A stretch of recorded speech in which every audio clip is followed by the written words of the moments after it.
My stepbrother framed me and got me kicked onto the streets at 16, then married my high school girlfriend and bragged about it 30 years later. So, I showed up unannounced and made his entire life crumble in front of his family. I was 13 when my mom moved us into David's house. He was her new husband and had 2 kids of his own. Ethan was my age, and Chloe was 8. The day we moved, I was carrying my last box up the stairs when I looked up to see Ethan staring at me like I was already a problem. That look stayed. It was like he had decided before I even said hello that I didn't belong. I walked into my room and saw it was half the size of his. My box of baseball cards, the one thing I cared about that used to be my dad's, had been crushed by Ethan when he stepped on my box. No one said anything about it, and I was too scared to. Dinner that night was weird. David introduced everyone like it was some big family gathering. When my mom said I was good at drawing, Ethan stood up and started pulling out soccer trophies from the living room shelf, one after another, until the table was covered. He didn't say anything, just looked at me and smiled like he'd won something. The next few years were more of the same. Ethan would mess with my homework, say I didn't do my chores when I did, take credit for stuff I did around the house, and tell people at school I smelled or that I cried myself to sleep. He was good at making people believe things. Everyone liked him. He was funny, loud, always had a joke ready. I was quiet, kept to myself, and helped Chloe with her homework when no one else would. She was the only one in that house who liked having me around. Things got worse when I started dating this girl, Megan, at school. She was new and sweet and laughed at my dumb jokes. She liked how quiet I was. That drove Ethan crazy. He tried asking her out before me, and she turned him down. He never got over it. One afternoon, I got home, and Ethan said he lost his phone. He asked me to help him look for it. I followed him upstairs, and he told me to check under my bed while he went to check the laundry. I didn't think much of it until 20 minutes later when he came back with our dad. He walked in shouting. Ethan was behind him with this look on his face I still remember, like he couldn't wait to watch the next 5 minutes. David marched over to my bed, flung open my wardrobe, and pulled out a bunch of Chloe's underwear. My stomach dropped so fast I couldn't breathe. I told him I didn't put them there. I had no idea how they got there. I looked over at Ethan, and he was fake shocked, like he couldn't believe what he was seeing. Chloe was crying and kept asking why I took her stuff. David didn't ask questions. He grabbed me by the collar and dragged me out of the house before I could even grab my shoes. He threw me against the wall in the driveway and screamed that I was sick and needed help. Then he shoved me to the ground and locked the door behind me. My mom didn't even fight for me. I remember standing there barefoot, staring at the porch light. I knocked once, then again, then I gave up. I slept in a porta potty at the park that night. Nobody came to get me the following day, and I honestly thought I'd never see any of them again. 30 years passed by. The only thing I heard was that Ethan somehow ended up marrying Megan, but not much else until last week. I came home from work to find my wife Olivia looking like she'd seen a ghost. She handed me a printed email. An email that was from Chloe. I didn't want to read it. I hadn't spoken to her in 30 years, but Olivia told me I needed to. It was long, but the important part was this. Ethan got drunk last weekend. He and his buddies were talking, and my name came up. He started bragging about how he set me up and how he took my girl. Said I probably died on the streets. Said it like a joke. Megan was there in the next room, and she finally heard the truth. She called Chloe. Chloe spent all weekend trying to find me, and she did. She wrote that she was sorry, that she never forgot what happened, that she missed me, and wanted us to meet the family again. But the whole time reading that email, there was one thing on my mind. I should be over it, but Ethan ruined my life and took everything from me. I was coming back, and I was getting more than just revenge. I read the email twice and closed the laptop. Sophia was watching me carefully. "Are you okay?" she asked. I wasn't. I felt like someone had ripped open an old wound and poured salt in it. All those feelings I buried, the abandonment, the betrayal, the helplessness came flooding back. But mixed in with all that pain was something else, something hot and sharp. Anger. He married Megan, I said finally. That detail kept sticking in my brain. After ruining my life, Ethan had gone on to marry the one good thing I'd had in that house. Sophia knew some of my history. I told her the basics when we got serious, that I'd been kicked out as a teenager, that my stepbrother had set me up, that my mom had chosen her new family over me. But I'd never told her all the details. It hurt too much to talk about. Now I found myself telling her everything. about the baseball cards, about the constant sabotage, about Megan and how she was the first person who seemed to see me, about that final day when everything fell apart. I talked until my voice was hoarse. When I finished, Sophia reached across the table and took my hand. "What do you want to do?" she asked. That was the question, wasn't it? What did I want? Part of me wanted to delete the email and pretend I never saw it. Another part wanted to write back, just to Chloe. Maybe try to have some kind of relationship with the only person from that house who'd been decent to me. And then there was the part of me that wanted to drive to wherever Ethan lived now and punch him in his smug face. I didn't respond to the email that night or the next day. I went to work, came home, helped the kids with homework, all while this storm was brewing inside me. Sophia didn't push, but I could tell she was worried. On Thursday, I finally wrote back to Chloe. Just a short message saying I'd received her email and needed some time to process it. I gave her my phone number and said she could call if she wanted to talk. She called that same night. It was weird hearing her voice, a grown woman's voice instead of the little girl I remembered. We talked for almost 2 hours. She filled in some of the gaps from the last 30 years. My mom and David had stayed together, though their marriage had been rocky. My mom had tried to find me at first, Chloe said, but David convinced her I was better off wherever I'd gone.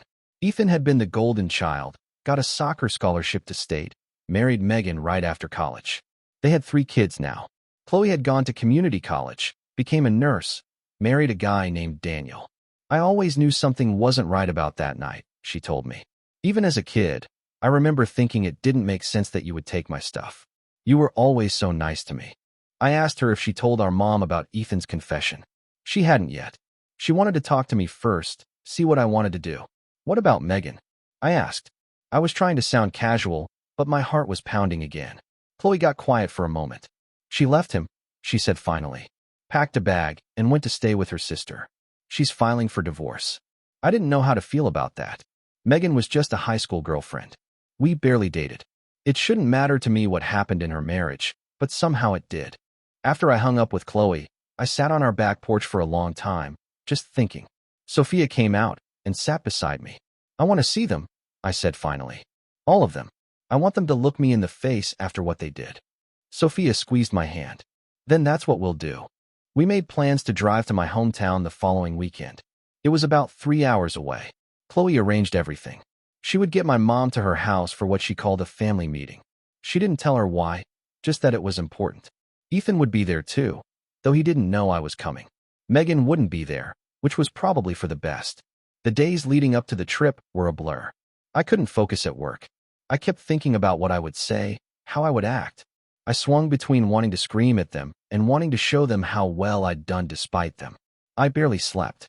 Sophia suggested we leave the kids with her parents. "This is going to be intense," she said. "They don't need to see that." She was right, as usual. We drove up Saturday morning. I was quiet most of the way, my stomach in knots. Sophia tried to distract me with stories about work, but eventually, she just let me sit with my thoughts. We checked into a hotel first. I needed a home base, somewhere I could retreat to if things went badly. Then, we drove to Chloe's address. It was a small house in a nice neighborhood with toys scattered across the front yard. As we pulled up, I saw several cars already parked in the driveway. "They're all here," I said, my voice sounding strange, even to my own ears. Sophia reached over and squeezed my hand. "You don't have to do this if you don't want to." But I did have to do it. I'd been running from this for 30 years. It was time to face it. We walked up to the front door. I hesitated, then rang the bell. A few seconds later, the door opened. Chloe stood there, older, but with the same eyes I remembered. She stared at me for a moment, then threw her arms around me. "You came?" she whispered. "You actually came?" I hugged her back awkwardly. Over her shoulder, I could see into the living room. My mom was sitting on the couch, her hair gray now, looking confused. David was next to her, older, but still with that same stern expression. And there was Ethan, standing by the fireplace with a beer in his hand, frowning. Chloe pulled back and wiped her eyes. "Come in," she said. "Everyone's here." I introduced Sophia, then followed Chloe into the living room. Nobody spoke. My mom's hand went to her mouth when she saw me. David's eyes widened. Ethan's face drained of color. "Look who I found," Chloe said, her voice shaking slightly. My mom stood up slowly. "Alex," she said, like she couldn't believe it. "Is that really you?" I nodded, but didn't move toward her. I couldn't. 30 years of hurt stood between us like a wall. What is this? David demanded, looking at Chloe. What's going on? Chloe took a deep breath. We need to talk about what happened when Alex left, she said. About the truth. Ethan set his beer down hard on the mantel. What the hell, Chloe? You said this was a family meeting, not some ambush. It is a family meeting, she replied. And Alex's family. He always was. My mom was still staring at me like I was a ghost. Where have you been? She asked. All these years, we thought you. Thought what? I said, finding my voice at last. That I was dead? In jail? What exactly did you think happened to your 16-year-old son after you let your husband throw him out with no shoes, no money, and nowhere to go? The room went silent. Sophia moved closer to me, her hand on my back. That's not what happened, David started to say, but I cut him off. Don't, I said. Don't you dare try to rewrite history. You dragged me out of that house and left me on the street because you believed I was some kind of pervert. You never even asked for my side of the story. My mom was crying now. We looked for you, she said weakly. For months, we looked. Bullshit, I replied. I came back the next day. I stood across the street from the house for hours. Nobody came looking for me. Ethan hadn't said a word. He was staring at the floor, his jaw clenched. Tell them, Ethan, Chloe said. Tell them what you told your friends at the barbecue. He looked up, his eyes darting between Chloe and me. I don't know what you're talking about. Yes, you do, Chloe insisted. Megan heard everything. She told me what you said. At the mention of Megan's name, Ethan's face hardened. Megan needs to mind her own business. This is her business, I said. You ruined my life, then took my girlfriend like some kind of trophy, and now she knows what kind of man she married. David stood up. What exactly are you accusing Ethan of? I looked him straight in the eye. He planted Chloe's underwear in my room. He set me up. He admitted it to his friends last weekend, and Megan overheard him. My mom gasped. David shook his head. That's ridiculous, he said, but there was uncertainty in his voice. Is it? I asked. Think about it. Did it ever make sense to you that I would steal Chloe's underwear? Me, who never caused any trouble, who kept to myself, who helped Chloe with her homework. Did that ever actually make sense to you? David looked at Ethan, who was now visibly sweating. Ethan, he said, what's going on? Ethan forced a laugh. This is insane. He shows up after 30 years and starts throwing accusations around. And you're actually listening to him? I heard you, Chloe said quietly. At the barbecue, we all heard you bragging about how you got rid of your stepbrother by planting my underwear in his room. You laughed about it, Ethan. You thought it was funny. The room went completely silent. My mom was staring at Ethan in horror.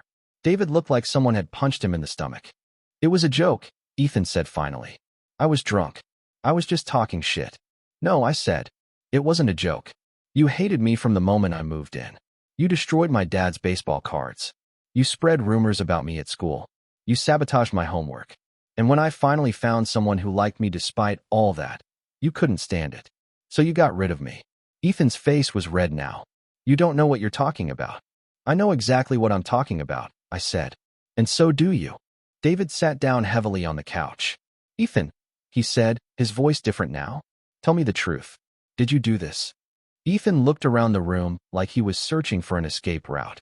Then something in him seemed to snap. So what if I did? He said, his voice rising. He didn't belong here.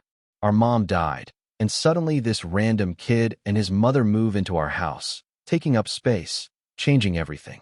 Dad was spending all this time trying to make them feel welcome when he should have been focused on us. I felt like I'd been slapped. After all these years, he was still justifying what he'd done. I was 13 years old, I said. My father had just died. I didn't ask to move into your house. I didn't ask for any of it. My mom stood up suddenly. How could you? She said to Ethan, her voice shaking. He was a child. We were a family. Ethan scoffed. We were never a family. You were just some woman my dad married. And he pointed at me, was just baggage. David stood up too. That's enough, Ethan. What you did. It's unforgivable. Do you understand that? You destroyed this boy's life because you were jealous. Jealous. Ethan laughed. Of him. Please. I had everything. He had nothing. And you made sure it stayed that way, Sophia said, speaking for the first time. Her voice was cold with anger. You made sure he lost everything, including his mother.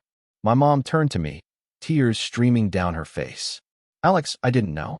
I swear I didn't know. David said you needed help, that we should give you space. I looked at her, this woman who had once been my whole world. You were my mother, I said quietly. You were supposed to protect me. Even if you believed I did something wrong, you were supposed to help me, not throw me away. She flinched like I'd hit her. I know, she whispered. I know. Chloe moved to stand beside me. What happens now? She asked. That was the question, wasn't it? What had happened now? The truth was out. Ethan's lie had been exposed. But it didn't undo the past 30 years. It didn't give me back my childhood or heal the wound of being abandoned by my own mother. I don't know, I said honestly. I didn't come here expecting anything, really. I just needed you all to know the truth, to look me in the face and acknowledge what happened. David stepped forward. Alex, what we did to you was wrong. Even if what we believed had been true, the way we handled it was inexcusable. I can't change the past, but I am truly sorry. I nodded, not trusting myself to speak. It was something, I suppose, more than I'd expected. My mom tried to approach me, but I stepped back. I can't, I said. Not yet. Maybe not ever. She nodded, tears still falling. I understand, she said, though I doubted she did. But I want you to know I never stopped loving you. Never stopped missing you.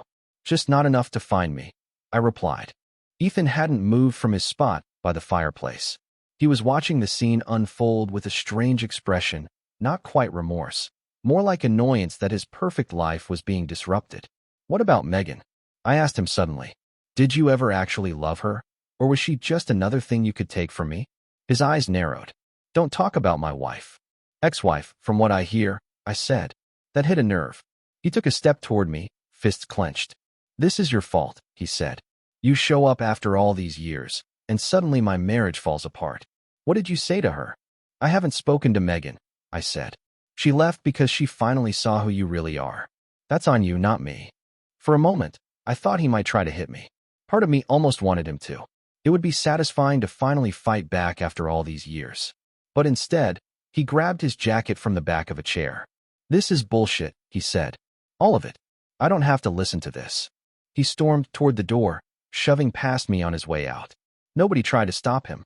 After he left, the atmosphere in the room changed. It was like we could all breathe a little easier. Chloe made coffee, and we sat awkwardly in her living room. I told them a little about my life, how I'd survived those first few years on my own, bouncing between shelters and friends' couches, how I'd eventually gotten my GED and found work in IT, how I'd met Sophia and built a new family. I didn't tell them about the nightmares that plagued me for years, about the trust issues that made relationships nearly impossible, about the therapy I still needed sometimes when the abandonment feelings got too strong. They hadn't earned that level of honesty from me.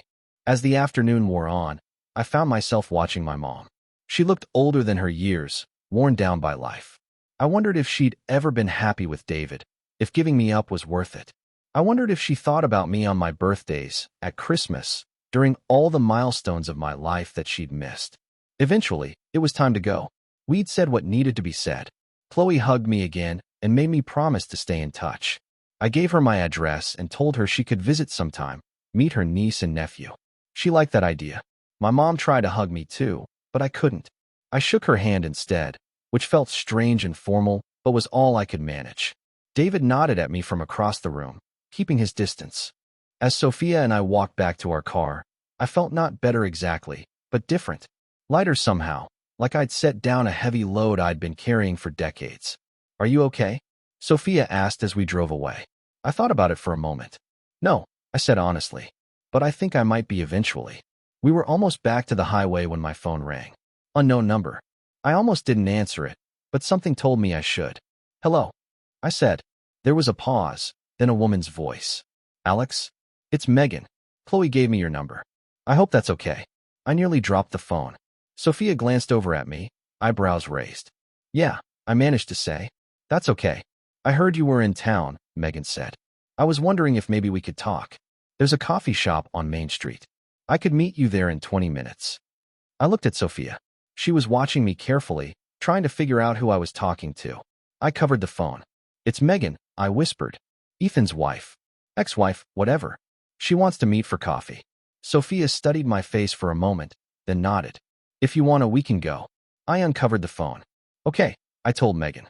20 minutes. As we turned the car around, I wondered what Megan wanted to say to me after all these years. I wondered what I wanted to say to her. The girl I'd known was long gone, replaced by a woman who'd spent decades married to the person who destroyed my life. But maybe that was the point. We'd both been shaped by Ethan in ways neither of us had chosen. Maybe talking to her would help me understand some part of the past 30 years that still didn't make sense to me.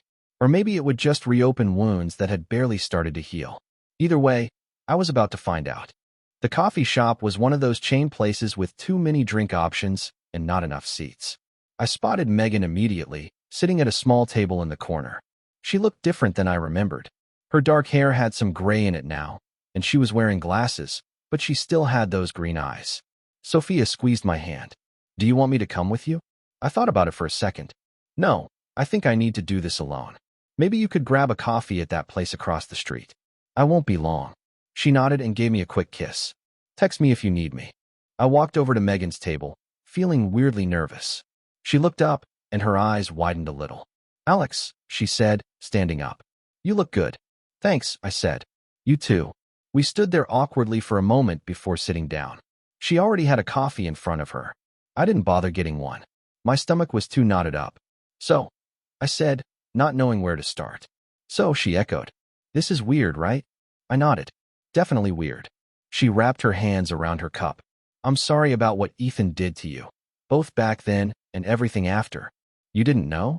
I asked. No, but I should have figured it out. She took a sip of her coffee.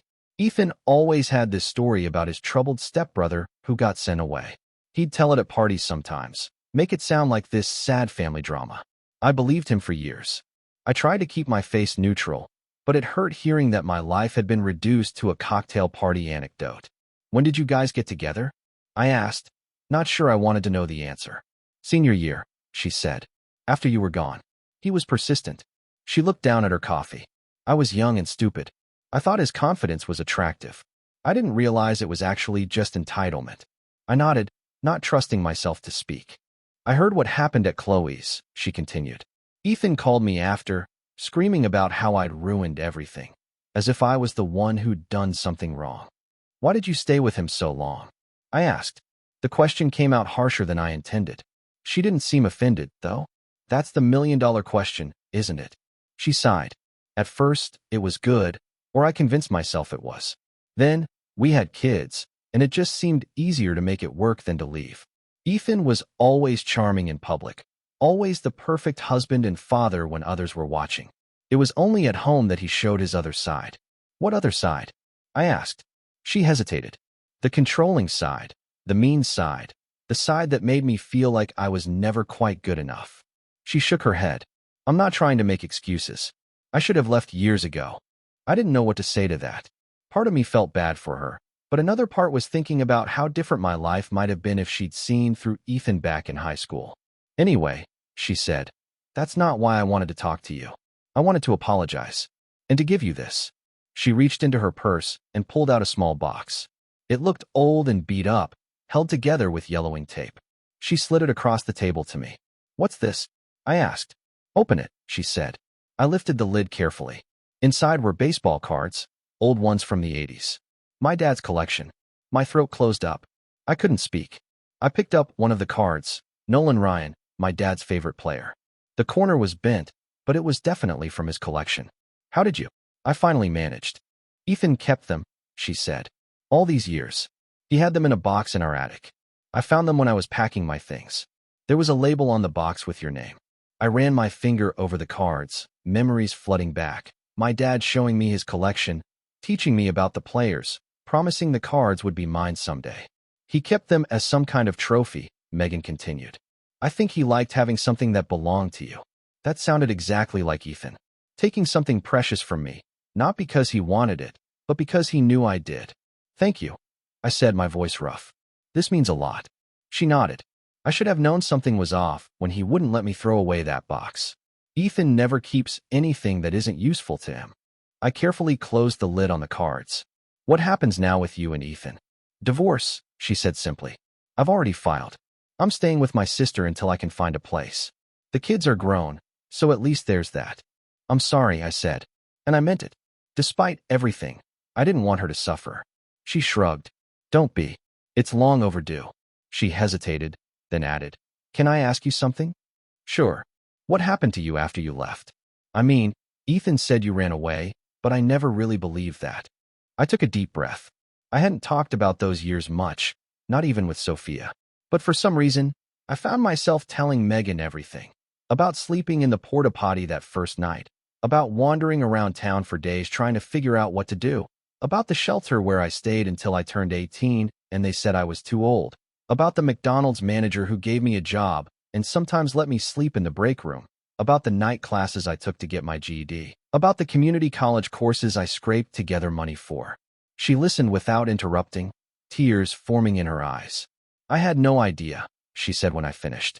All those years I pictured you living with relatives somewhere or in some juvenile facility. I never imagined you were just out there on your own. I survived, I said. Made a decent life for myself eventually. You did more than survive, she said. You thrived despite everything Ethan took from you. I hadn't thought about it that way before. I'd been so focused on what I'd lost that I hadn't really considered what I'd built. I should go, I said, picking up the box of cards. My wife is waiting. Megan nodded. Of course. She hesitated, then asked, Would it be okay if I contacted you again sometime? Not right away, but maybe when all this is settled down. I thought about it. Did I want Megan in my life? Did I want any connection to that past? Maybe, I said finally. Let's see how things go. She seemed satisfied with that. We exchanged numbers, and I stood up to leave. Alex, she said as I turned to go, for what it's worth, I'm glad you found happiness. You deserved better than what happened to you. I nodded, not trusting myself to speak, and walked out of the coffee shop. Sophia was waiting across the street. She stood up when she saw me, concern on her face. You okay? She asked. I showed her the box of baseball cards and explained what Megan had given me. We walked back to our car in silence, my mind spinning with everything that had happened. As we drove out of town, I felt strange. It wasn't closure exactly. I wasn't sure that was possible after everything that had happened. But something had shifted. The weight I'd been carrying for 30 years felt different somehow.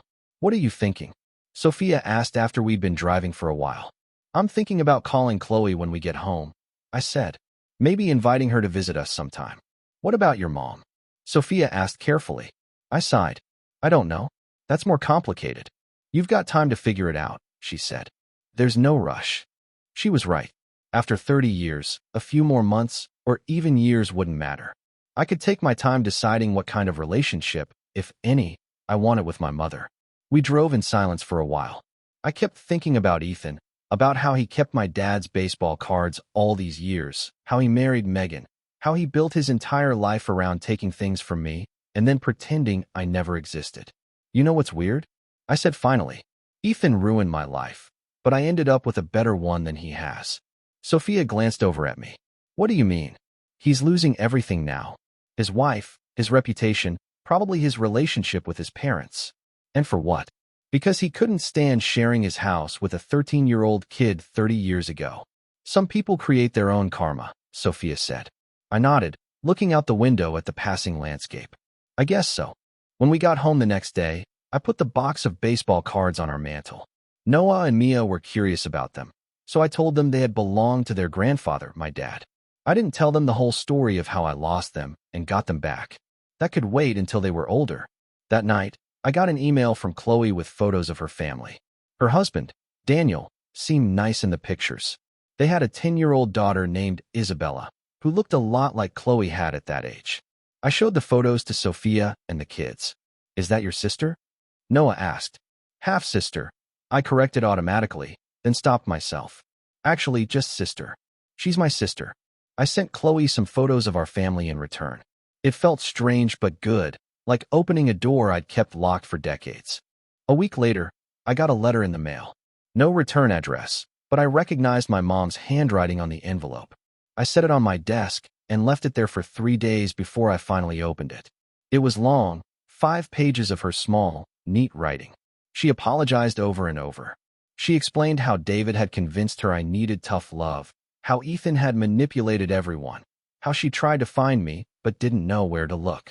She wrote about her regrets, her shame, her hope that someday I might forgive her. I read it twice, then put it back in the envelope. I wasn't ready to respond yet. Maybe I never would be, but I didn't throw it away either. The following month, Chloe and her family came to visit us. It was awkward at first. 30 years is a long time. But the kids broke the ice. Noah and Isabella hit it off immediately, comparing video games and YouTube channels. By the end of the weekend, it felt almost normal, like we were just a regular family catching up after too much time apart. Before they left, Chloe asked if I'd heard from our mom. She sent me a letter. I admitted. Are you going to write back? She asked. I'm thinking about it, I said. And I was. Not right away, but maybe someday. As for Ethan, I heard through Chloe that he'd moved out of state after the divorce was finalized. Megan got the house and most of their assets. Apparently, he'd been telling people I'd shown up demanding money, threatening to make up lies about him if he didn't pay. Nobody believed him this time. Sometimes I wonder if he ever thinks about what he did, if he ever feels guilty. Probably not. People like Ethan don't change. They just find new people to manipulate, new ways to make themselves feel important. But that's not my problem anymore. I have my family, my job, my life. I have my dad's baseball cards back. I have a sister again. And I have the knowledge that in the end, the truth came out. That night, after Chloe left, I sat on our back porch looking at the stars. Sophia came out and sat beside me, not saying anything, just being there. I reached over and took her hand. Thank you, I said. For what? For being my family when I didn't have one. She squeezed my hand. You've always had a family, Alex. You just had to build it yourself. I nodded, looking up at the night sky. She was right. Family isn't just who you're born to or who raises you. Sometimes it's who you choose and who chooses you back. I still don't know if I'll ever fully reconcile with my mom. I don't know if Chloe and I will stay close or drift apart again. I don't know if Megan will call me someday or if that chapter is closed for good. But for the first time in 30 years, I feel like I have options, like the past doesn't have to define my future anymore. And that's something Ethan can never take away from me.